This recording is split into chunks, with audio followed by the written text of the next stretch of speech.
السلام علیکم ورحمۃ اللہ وبرکاتہ۔ پٹی اور پلاسٹر پر مسح کرنے کا طریقہ، اللہ تبارک و تعالیٰ نے ارشاد فرمایا هو اجتباکم وما جعل علیکم فی الدین من حرج۔ ترجمہ، اللہ نے ہوا یعنی اللہ نے تمہیں برگزیدہ کیا، چنا ہے، وما جعل علیکم فی الدین من حرج، اور اللہ نے تم پر یعنی اس رب نے تم پر دین کے بارے میں کوئی تنگی نہیں کی۔ من حرجن، حرجن نکیرہ ہے، کوئی تنگی۔ هو اجتباکم، حضرت واصلہ ابن اسقع رضی اللہ عنہ کی روایت ہے کہ رسول اکرم صلی اللہ علیہ وسلم نے ارشاد فرمایا کہ حق تعالی شانہ نے تمام بنی اسماعیل میں کنانہ کا انتخاب فرمایا، پھر کنانہ میں سے قریش کا، پھر قریش میں سے بنی ہاشم کا، پھر بنی ہاشم میں سے میرا انتخاب فرمایا صلی اللہ علیہ وسلم۔ اور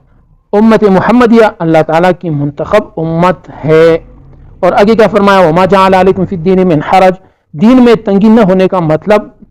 بعض حضرات نے یہ بیان فرمائی ہے کہ اس دین محمدی صلی اللہ علیہ وسلم میں کوئی ایسی گناہ نہیں ہے جو توبہ سے معاف نہ ہو سکے، اور عذاب آخرت سے خلاصی کی کوئی صورت نہ نکلے، بخلاف پچھلی امتوں کے کہ ان میں بعض گناہ ایسی بھی تھے جو توبہ کرنے سے بھی معاف نہیں ہوتے تھے۔ سبحان اللہ سبحان اللہ۔ حضرت ابن عباس رضی اللہ عنہما نے فرمایا ہے کہ تنگی سے مراد وہ سخت و شدید احکام ہے جو بنی اسرائیل پر عائد کیے گئے تھے، جن کو قرآن میں اغر اور اغلال سے تعبیر کیا گیا ہے۔ اس امت پر کوئی ایسا حکم فرض نہیں کیا گیا، تبھی تو فرمایا وما جعل علیکم فی الدین من حرج، کہ دین کے بارے میں تم سے کوئی تنگی اور سختی نہیں کی گئی۔ اور بعض حضرات نے یہ بھی فرمایا کہ تنگی سے مراد ہے وہ تنگی جس کو انسان برداشت نہ کر سکے۔ اس دین کے احکام میں کوئی حکم ایسا نہیں جو فی نفس ہی ناقابل برداشت ہو۔ مطلب ایک تو یہ ہے کہ انسان اس کو مشکل سمجھے، ناقابل برداشت سمجھے، فی الحقیقہ کوئی ایسا حکم نہیں ہے۔ اور آیت جس مسئلے کے بارے میں تھا وہ یہ کہ جب کوئی عضو زخمی ہو جائے،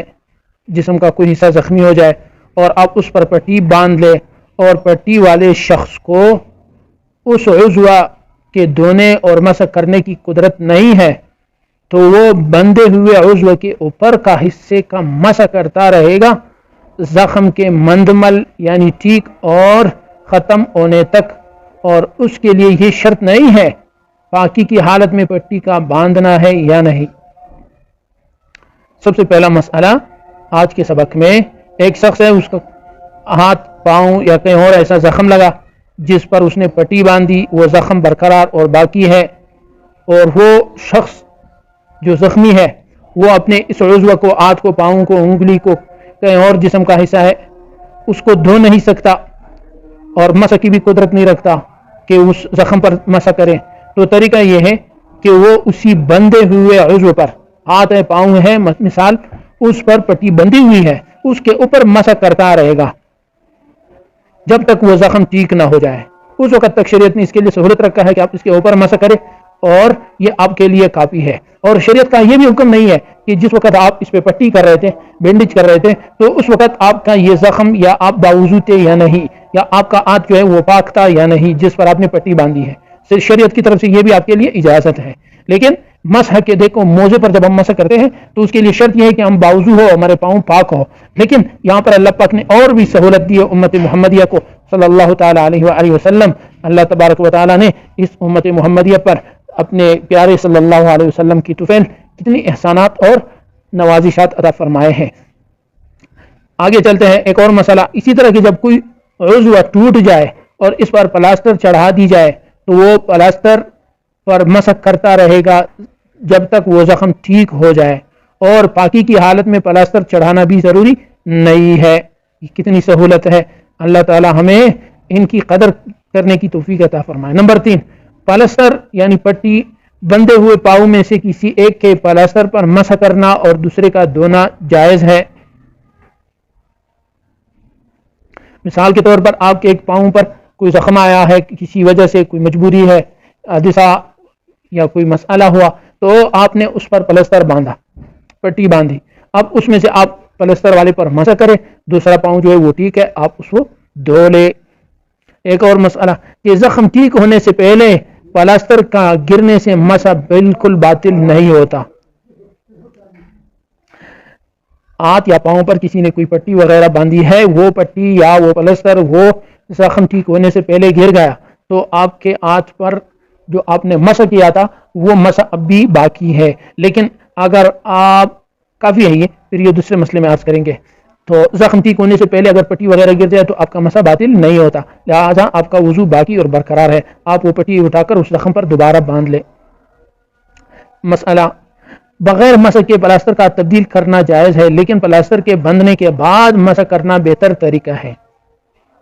مطلب اگر پلاسٹر پر مسح کر چکا ہے، پھر اس پلاسٹر کو ہٹا کر دوسرا پلاسٹر چڑھانا چاہ رہا ہے تو اب ضروری نہیں ہے کہ دوسرے والے پلاسٹر پر بھی مسح کرے، بلکہ پہلا والا مسح کافی ہے، لیکن اگر دوبارہ مسح کرے تو بہت زیادہ بہتر اور اولا ہے۔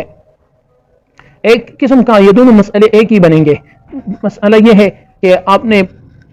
زخم پر پٹی باندھی ہے، پلستر باندھا ہے، اب وہ پلستر خود گر گیا، زخم ٹھیک نہیں ہوا ہے تو آپ کا مسح باقی ہے، یا وہ پلستر خود نہیں گرا، آپ نے ہٹایا، آپ نے اس پلستر پر مسح کیا ہے، آپ دوسرا پلستر چڑھانا چاہ رہے ہیں تو یہ دوسرا پلستر آپ چڑھائیں گے، تب بھی آپ کا وہ پرانا مسح باقی ہے، لیکن آپ اس نئے پر اگر مسح کرنا چاہے تو یہ بہت زیادہ بہتر رہے گا۔ ایک اور مسئلہ، جب کسی شخص کو اشوب کا مطلب آنکھ کا دکھنا لاحق ہو جائے اور اس کو کوئی ماہر مسلمان ڈاکٹر آنکھوں کو دھونے سے منع کر دے تو اس کے لیے آنکھوں کا مسح کرنا جائز ہے۔ دوبارہ ایک شخص ہے، اس کو آنکھ کی بیماری ہو اور بیماری ایسی ہو کہ اس کو کوئی مسلمان ماہر اور ڈاکٹر،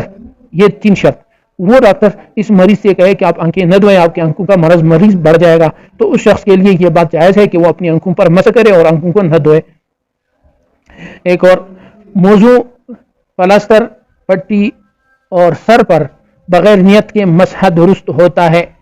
نمبر 1 موضوع پر، نمبر 2 پٹی یا پلاسٹر پر، نمبر 3 سر پر آپ مسح کر رہے ہیں، اس مسح کی اگر آپ نیت نہ کریں تب بھی آپ کی مسح درست اور ٹھیک ہے۔ اور یہ اس بات کی طرف اشارہ ہے کہ مسح جو ہے چونکہ تیمم میں ہاتھوں کے ذریعے چہرے اور پاؤں کو ہاتھوں کے ذریعے، ہاتھ کے ہتھیلیوں کے ذریعے اپنے ہاتھوں کونیوں سمیت اور چہرے کو مسح کرنا ہوتا ہے، تو وہ بھی مسح ہے اور یہ بھی مسح ہے، لیکن تیمم والی مسح میں جو ہے وہاں پر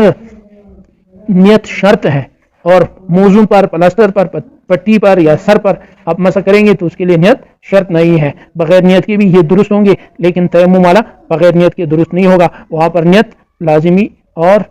اہم ہے۔ السلام علیکم، اسی پر اکتفا کر لیتے ہیں۔ السلام علیکم۔